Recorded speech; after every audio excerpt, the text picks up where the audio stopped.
जय हिंद दोस्तों, स्वागत है हमारे YouTube चैनल पर। दोस्तों, आज हम रेलवे भर्ती परीक्षा 2024 के लिए एक प्रैक्टिस सेट लेकर आए हैं, जिसके अंतर्गत आज हम लेकर आए हैं प्राचीन भारत का इतिहास, जिसमें आज हम देखेंगे गुप्त काल को देखेंगे। दोस्तों, गुप्त काल के अंतर्गत आज हम देखेंगे गुप्त काल के संस्थापक कौन थे, सर्वप्रथम चांदी के सिक्के किसने चलाए, गुप्त काल में शिक्षा का प्रमुख केंद्र क्या था, नालंदा विश्वविद्यालय की स्थापना किसने की, गुप्त वंश की राजधानी क्या थी।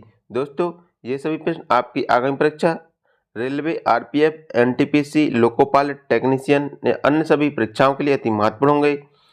चलिए हम स्टार्ट करते हैं। हमारा पहला क्वेश्चन है, गुप्त वंश का संस्थापक कौन था।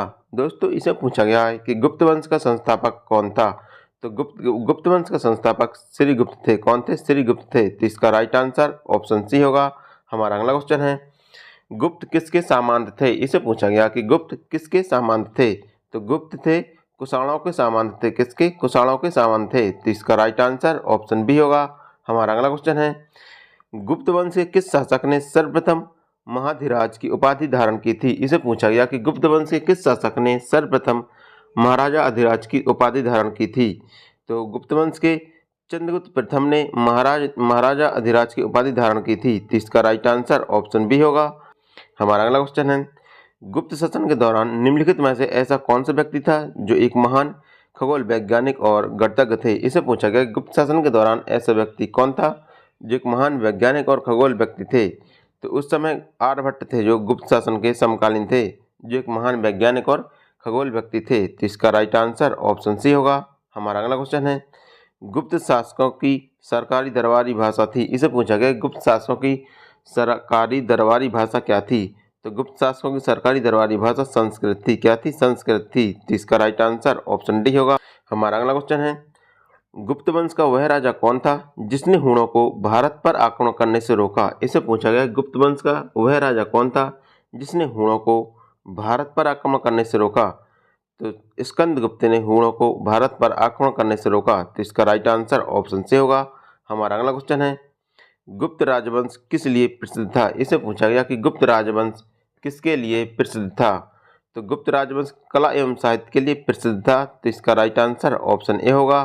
हमारा अगला क्वेश्चन है, अजंता कलाकीर्ति किससे संबंधित है। इसे पूछा गया कि अजंता कलाकीर्ति है वो किससे संबंधित है।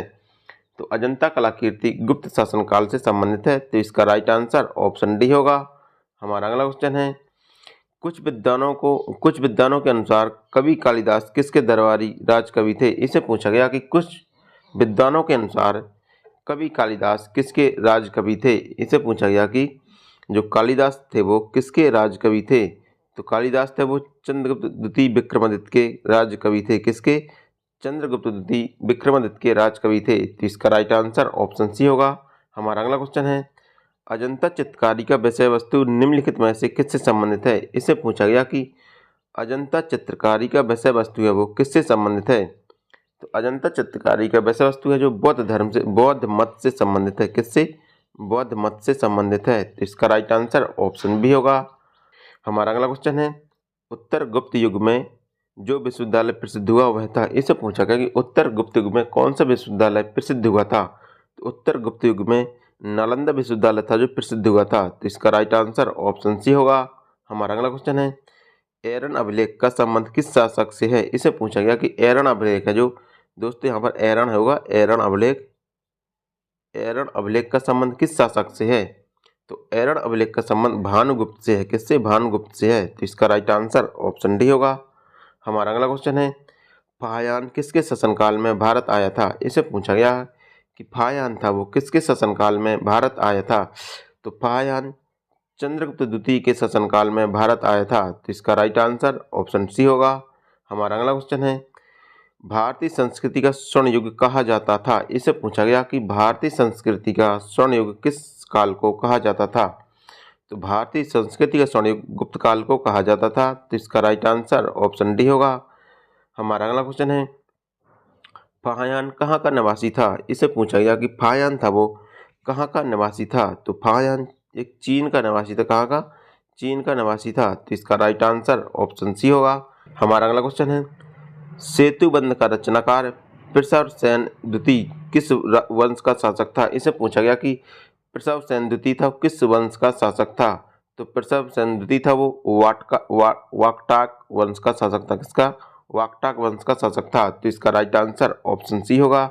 हमारा अगला क्वेश्चन है, किस गुप्त शासक को कविराज कहा गया? इसे पूछा गया कि किस गुप्त शासक को कविराज कहा गया? तो समुद्रगुप्त को कविराज की उपाधि दी गई थी। किसको? समुद्रगुप्त को कविराज की उपाधि दी गई थी। तो इसका राइट आंसर ऑप्शन सी होगा।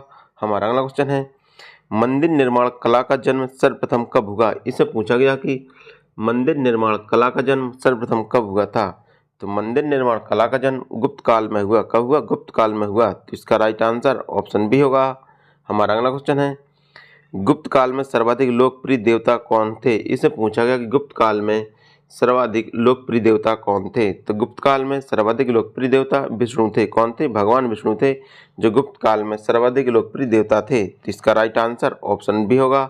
हमारा अगला क्वेश्चन है, महरौली दिल्ली स्तंभ लोह स्तंभ का निर्माण किस सदी में हुआ? इससे पूछा गया कि महरौली दिल्ली स्थित लोह स्तंभ का निर्माण किस सदी में हुआ था?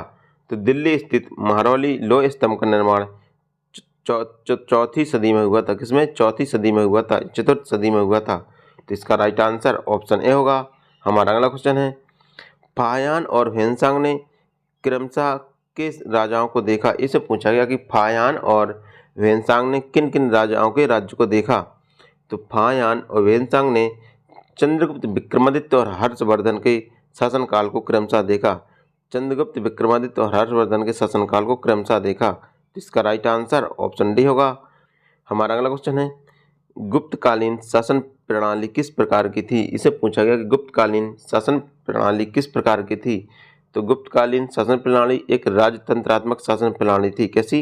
राजतंत्रात्मक शासन प्रणाली थी। तो इसका राइट आंसर ऑप्शन ए होगा। हमारा अगला क्वेश्चन है, गुप्त स्थापत्य कला का सर्वोत्कृष्ट मंदिर निम्न में से कौन सा है? इसे पूछा गया गुप्त स्थापत्य कला का सर्वोत्कृष्ट मंदिर कौन सा है? तो देवगढ़ का दशावतार मंदिर है जो गुप्त शासनकाल का उत्कृष्ट मंदिर है। तो इसका राइट आंसर ऑप्शन बी होगा।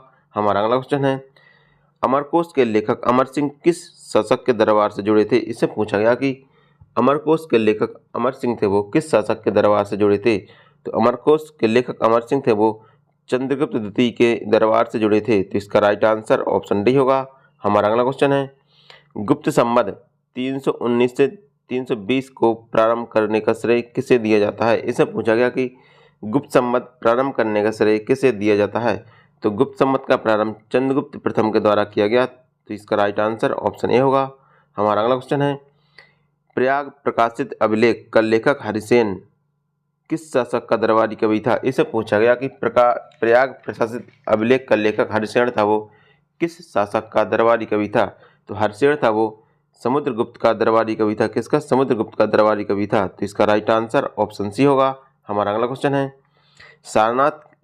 सारनाथ के धमेक स्तूप का निर्माण किस काल में हुआ? इससे पूछा गया कि सारनाथ के धमेक स्तूप का निर्माण किस काल में हुआ था? तो सारनाथ के धमेक स्तूप का निर्माण गुप्त काल में हुआ था। कब हुआ था? गुप्त काल में हुआ था। तो इसका राइट आंसर ऑप्शन डी होगा।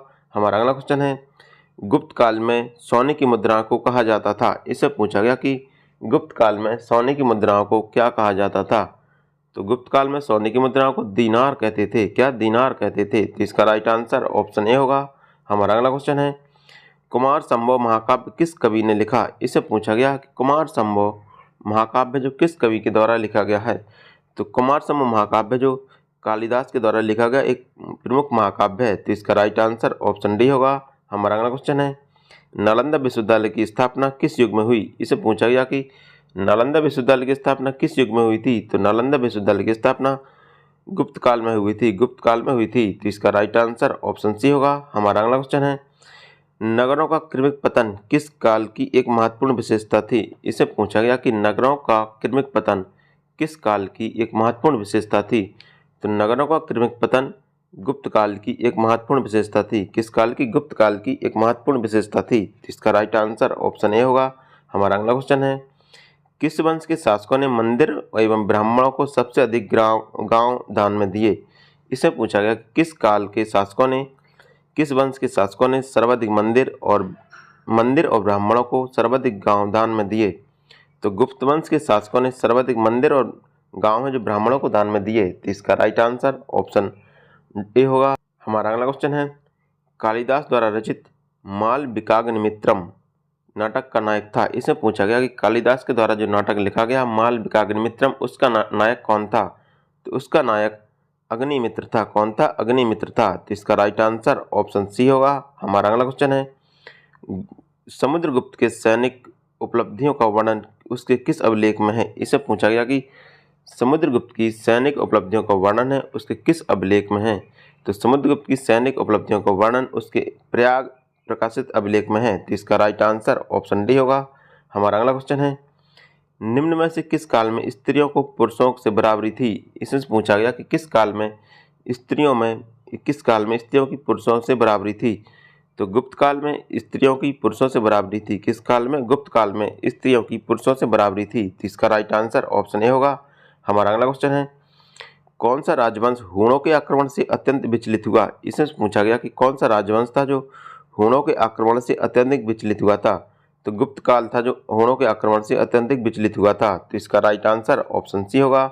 हमारा अगला क्वेश्चन है, निम्न में से कौन सा नाटक कालिदास ने नहीं लिखा। इससे पूछा गया कि कौन सा नाटक है जो कालिदास के द्वारा नहीं लिखा गया है। तो जानकी हरण है जो कालिदास के द्वारा नहीं लिखा गया है। बाकी मालविकाग्निमित्रम, अभिज्ञान शकुंतलम और विक्रम बरसुई है जो कालिदास के द्वारा लिखा गया। इसके राइट आंसर ऑप्शन डी होगा, जानकी हरण जो कालिदास के द्वारा नहीं लिखा गया है। हमारा अगला क्वेश्चन है, अजंता गुफाओं की सरीखे जैसी गुफाएं मध्य प्रदेश में कहाँ हैं। इसे पूछा गया कि अजंता गुफाओं जैसी गुफाएं मध्य प्रदेश में कहाँ पर हैं। तो अजंता गुफाओं जैसी मध्य प्रदेश में गुफाएं हैं जो बाघ की गुफाएं जो अजंता गुफाओं जैसी गुफाएं हैं जो मध्य प्रदेश में स्थित है। तो इसका राइट आंसर ऑप्शन ए होगा। हमारा अगला क्वेश्चन है, गुप्त वंश ने अवधि में शासन किया। इसे पूछा गया कि गुप्त वंश ने किस अवधि से किस अवधि तक शासन किया। तो गुप्त वंश ने 319 ईस्वी से 500 ईस्वी तक शासन किया। कब से कब तक? 319 ईस्वी से 500 ईस्वी तक शासन किया। तो इसका राइट आंसर ऑप्शन ए होगा। हमारा अगला क्वेश्चन है, बाल विवाह की प्रथा आरंभ हुई थी। इसे पूछा गया कि बाल विवाह की प्रथा कब आरंभ हुई थी। तो बाल विवाह की प्रथा गुप्त काल में आरंभ हुई थी। तो इसका राइट आंसर ऑप्शन सी होगा।